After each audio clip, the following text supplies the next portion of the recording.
What's up, and thanks for tuning in to the Wildcaster postgame. I'm Alec Wyatt alongside Justin Spears, and we just witnessed one of the most mind-boggling Arizona defeats at home here at the McHale Center. 65-52, the final score. An ugly, ugly night for the Wildcats. They shoot 6 of 29 in the second half from the field and didn't make a three-point shot out of 12 attempts in the final 20 minutes. Justin, that's just only one of many struggles tonight. Yeah, I think this was probably the lowest point for the Arizona Wildcats all season. I mean, the 22-point loss to Oregon State on the road didn't have the same feeling the way tonight felt. And, you know, you give an excuse for Arizona in the Oregon State game because that was on the road. The freshmen, they were still trying to figure it out. I mean, this team was still trying to figure out somewhat of an identity. But tonight, it's rough. You know, we're 1 month away from the NCAA tournament, and UCLA ranked 239th in defensive efficiency. I mean, this counts as a quad 3 loss for the Arizona Wildcats. And when you're turning that corner, approaching March, a night like tonight, you just can't have it. And Arizona reverted. I mean, if they reverted against USC, the way Sean Miller described it, they definitely reverted. This is double revert. Absolutely. They took 4 giant steps back tonight. And it sounds like we're over-exaggerating and we're being hyperbolic, but no. This is the way Arizona basketball is. When those rankings came out for the projected NCAA tournament, I recall a lot of Arizona fans complaining and moaning, saying, "Oh, why is Arizona left out? They're a top 16 team." They're not. It's simply put, this is not a top 16 team, and they're going to fall out of the AP top 25. If you are constantly going in and out of the rankings, you don't deserve to be considered one of the top 16 teams. So Arizona, it's March or February 8th. Yeah. They got a lot of work to do. We keep waiting and waiting for all these pieces to come together, and we thought that's what was happening these last couple games against the Washington schools on the road, against USC. Before the ASU game, they looked really good against Utah and Colorado, and now it feels like we're back to square one where we were after the Baylor loss, after the Gonzaga loss, after the St. John's loss, where it's the same theme from Miller. Arizona's getting manhandled on the glass. It did. They're not playing with more effort. They're getting out schemed, and it's just the same things keep popping up every time.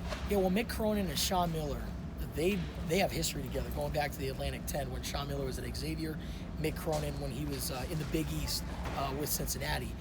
And one thing Sean Miller always talked about was how physical those Cincinnati teams played. That carried over tonight. UCLA, they had some issues adjusting to Mick Cronin and his style of coaching, but Sean Miller called them probably the most improved team in the Pac-12. They didn't display that the other night against ASU when they lost to the Sun Devils by 18 points, but they came into McHale Center as a 14-point underdog. Think about it. The line was set at 14.5. UCLA came in and won by 13. They out-physicaled Arizona. They manhandled them, like you said on the glass. They out-rebounded Arizona by 5.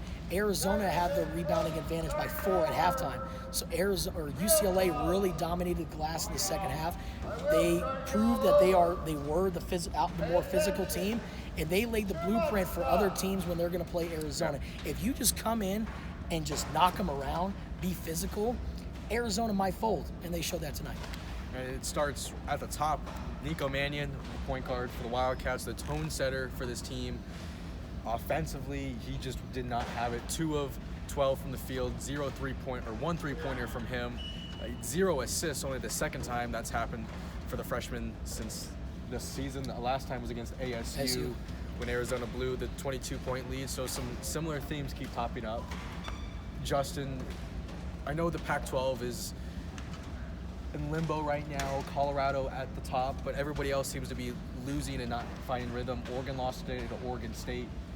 Can Arizona still win it? I mean, they can certainly still win it, right? Absolutely. But there's some major holes that this team needs to fix in the next couple weeks. And it puts pressure on them for the upcoming trip against Stanford and Cal.